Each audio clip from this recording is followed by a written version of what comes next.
Salut à tous, j'espère que vous allez bien, moi ça va. Aujourd'hui, journée très ensoleillée et après-midi très chaud pour contraster un petit peu avec cette semaine de pluie. Je vous ai déjà parlé du fameux poivron jaune, corne de taureau, dans un des épisodes qu'on a tourné avec France Bleu Gascogne, donc qui est disponible dans la playlist chronique France Bleu Gascogne. Donc c'était la Minute Jardin. Si vous ne l'avez pas suivi, je vous invite à aller le voir, c'est des formats très courts. Et donc vous aviez l'audio, mais vous n'aviez pas la vidéo. Alors aujourd'hui, je vous montre un petit peu à quoi ça ressemble. Donc nous en avons fait voilà, cette quantité à peu près, c'est pas énorme, deux sillons, deux rangées, on en a planté, mais il doit y avoir une centaine de pieds, même pas. Mais ça suffit amplement. Donc voilà, je vous ai dit, c'est un poivron qui produit énormément, donc vous allez voir. Alors là, ils sont très très beaux, très noirs. Les feuilles noires, c'est signe de vitalité. Ils ont tout ce qu'il faut, de l'eau, des nutriments et du soleil, surtout de la chaleur. Donc là, ils se portent bien. Alors on est toujours sur une petite serre qu'on peut découvrir en été. C'est pas une serre, c'est plutôt un mini tunnel. Mais on va pas le faire parce que ils ont besoin de soleil, ils ont besoin de chaleur.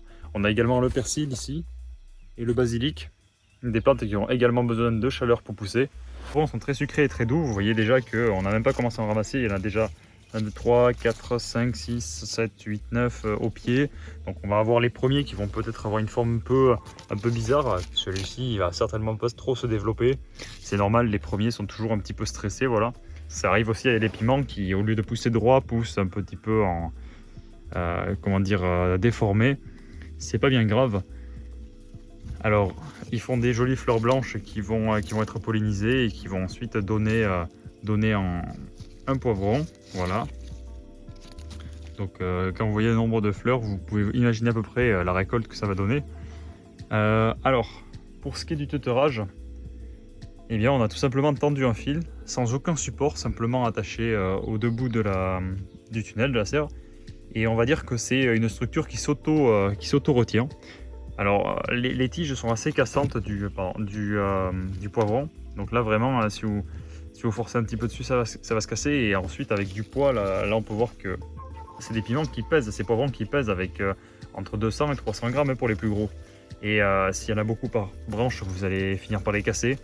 Donc on est obligé de mettre une petite structure comme ceci.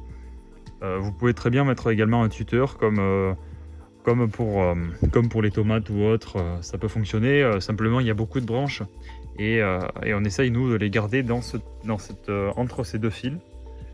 Et les branches vont également retenir le fil. Donc, c'est une structure qui se tient entre elles. Donc, ça fonctionne plutôt bien.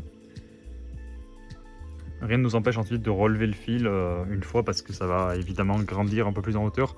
Là, il doit faire environ... un bon mètre de haut, 1,20 m peut-être de haut. Mais ça peut grandir un petit peu plus. Alors pour ce qui est des nutriments, eh bien, le poivron va avoir besoin d'azote dès le départ pour la croissance, pour une belle végétation bien noire. Donc un petit peu d'azote incorporé à la terre ou bien en engrais naturel azoté, vous avez tout ce qui est mélange de fumier, vache, cheval, c'est pas trop mal. La tonte de gazon, c'est utilisé dans le compost également, ça donne beaucoup d'azote, ça libère beaucoup d'azote lors de la décomposition et de la minéralisation. Si ça vous intéresse, je vous ferai une vidéo dessus. Voilà, c'est un sujet qui est très intéressant, la création de l'humus et la décomposition des matériaux. En fait, les matériaux, pour faire bref, c'est un peu comme des Lego, c'est-à-dire que vous avez des Lego dans la terre, vous avez des éléments dans la terre qui vont s'assembler entre eux pour former justement ces plantes. Donc l'eau, l'azote, le phosphore, le potassium, tous les autres éléments, le carbone qui est le principal composant de toutes les plantes, même de toute espèce végétale et vivante sur Terre. Et donc tout ça va s'assembler et former, voilà, c'est un schéma un peu grossier, mais il faut imaginer ça comme ça. Tout ça va s'assembler dans la terre et former les plantes, qui peuvent être aussi grandes que possible. Et puis quand ces plantes vont mourir et se décomposer, qu'on va les mettre au compost, on va dire que tous ces éléments vont être reséparés par les bactéries, notamment qui travaillent dans le sol, les vers de terre, etc. Donc tout va être décomposé et va revenir à l'état d'éléments naturels qui va être conservés en tant que dans la terre, sous forme plus ou moins accessible directement, disponible ou lessivable. Donc une partie va être réutilisée directement pour les plantes déjà en place par les bactéries et autres bestioles. Et une autre partie va être ce qu'on dit minéralisée, donc qui va se conserver dans la terre.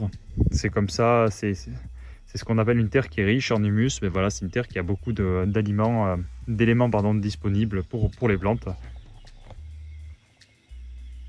Et voilà, bon, je vous ferai peut-être une vidéo si ça vous intéresse, dites-le en commentaire. N'hésitez pas également à liker cette vidéo, à vous abonner. Là, par exemple, j'ai vraiment trouvé un monstre de poivron. Alors celui-là est vraiment énorme. Vous voyez, il y a des pieds qui font des super poivrons. Peut-être que celui-là est encore plus énorme. Voilà. Donc, pour avoir des poivrons aussi gros, c'est aussi simple. Il y a de l'azote pour commencer, mais par contre, une fois qu'ils commencent à faire les fruits, c'est très important d'apporter de la potasse, donc potassium. La potasse va permettre d'avoir une plante en bonne santé, mais également une belle fructification et une belle floraison aussi. Donc ça va donner une bonne santé pour que la plante puisse faire de beaux fruits. Donc les fruits, ça va être les poivrons. Et donc la potasse, on peut la retrouver en engrais de synthèse, mais aussi également avec des engrais naturels à base de tout ce qui est paille, foin. Ça apporte pas mal de potasse. Alors pour ceux qui se poseraient la question, est-ce qu'il faut tailler les branches des poivrons ou des piments, je vous répondrai que non, absolument pas. Vous laissez tout, voilà. Donc faites bien attention de bien les palisser, de vous débrouiller pour trouver une solution, mais ne taillez rien. Contrairement aux tomates, pour le coup, ça n'a pas beaucoup d'incidence. Je vous conseille de garder toutes les tiges. Alors aussi, un autre truc, c'est que si la tige vient à casser un jour, ce n'est pas la peine d'essayer de la recoller ou d'essayer de la replanter, de la bouturer, ça ne fonctionne pas. Le piment, les poivrons ne poussent pas comme ceci. Donc voilà. Relativement assez simple à faire pousser, c'est une plante qui vient d'Amérique du Sud, comme beaucoup de solanacées, donc elle a besoin de conditions presque tropicales, de chaleur et d'humidité. Nous, dans le sud-ouest de la France, on a de la chance d'avoir des conditions très très douces en été, d'avoir de la chaleur, ce qui aide quand même pas mal à avoir des piments. D'ailleurs, c'est pour ça qu'on a le piment doux landais. Le piment doux landais dont je vous parle très souvent. Alors, vous allez certainement trouver la ressemblance avec le poivron. Donc, on a des feuilles qui sont plus petites, mais qui ressemblent comme 2 gouttes d'eau à celui-ci. On a une structure qui est également identique. Alors, il va pousser peut-être plus en hauteur et faire un peu moins de tiges que le poivron qui lui reste plus trapu et plus petit.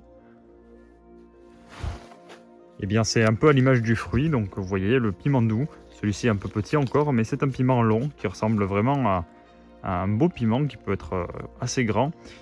Et donc comme son nom l'indique, c'est un piment qui est totalement doux, c'est-à-dire qu'il ne pique absolument pas. Voilà, c'est assez rare parmi toutes les familles de piments qui existent. Je crois qu'il existe des centaines et des centaines de piments et beaucoup sont connus pour être forts, pour être piquants. On a même une échelle qui mesure la force des piments. Et ceux-là, non, pas du tout. Ceux-là sont absolument doux, ils sont dépourvus de capsaïcine. C'est la molécule qui est responsable de la sensation de brûlure et de chaleur. Voilà, là on en a un qui est bon à ramasser, donc vraiment très grand. Bon, il ne faut pas trop attendre pour les ramasser petits, c'est vraiment le top. Quand ils sont petits, ils sont encore meilleurs. Et ils ont un goût particulier, voilà, qu'on ne va pas retrouver sur d'autres types de piments doux. C'est pour ça qu'on en a l'exclusivité de la production, je veux dire, dans notre région. Vous pouvez en faire ailleurs, mais voilà, comme je disais, c'est une question de climat aussi, de température. Il faut avoir un climat très doux et très chaud. Pourquoi? Parce que sinon, non seulement la plante en elle-même ne va pas se développer assez, mais on va avoir des piments comme ceci. Ça arrive très régulièrement. S'ils n'ont pas des conditions impeccables avec de la chaleur régulière et du soleil, et de l'eau également, enfin il faut que tout soit régulier pendant longtemps, pendant plusieurs semaines, plusieurs mois. On n'aura pas un bon développement des piments. Ce qui peut arriver par chez nous également, les conditions ne sont pas toujours idéales. Et donc on va avoir des piments qui vont se tordre comme ceci. Voilà, ça arrive très souvent. Donc l'idéal, c'est vraiment d'avoir les meilleures conditions possibles. Donc en serre, ça permet déjà de contrôler une bonne partie de ces éléments pour avoir des piments droits, doux. Donc pour ce piment, palissage avec des tuteurs. Donc c'est vraiment l'idéal, surtout si vous n'en avez pas beaucoup. Alors ça peut fonctionner avec d'autres variétés de piments. Étant donné qu'ils vont pousser assez haut, on va venir mettre un tuteur là en bambou et autour une ficelle. Donc vous pouvez utiliser n'importe quoi, ficelle de jute ou autre, que vous allez venir nouer ici. Et vous allez pouvoir en mettre une à différents paliers, on va dire, de la pousse. Parce qu'il faut savoir que le piment va continuer de pousser malgré la production de fruits. Et parfois, ils peuvent atteindre 1,60 m, 1,50 m, enfin assez haut, quoi. Pour l'instant, je vous montre des techniques, des choses que je mets en place. Mais si vous voulez plus de détails et que je vous montre pratiquement comment on fait, dites-me-le en commentaire, je ferai une vidéo sur le sujet. Et voilà. Je vous souhaite une bonne soirée. Pensez à vous abonner à la chaîne si le contenu vous plaît. Mettez un pouce vers le haut et à 10 chats.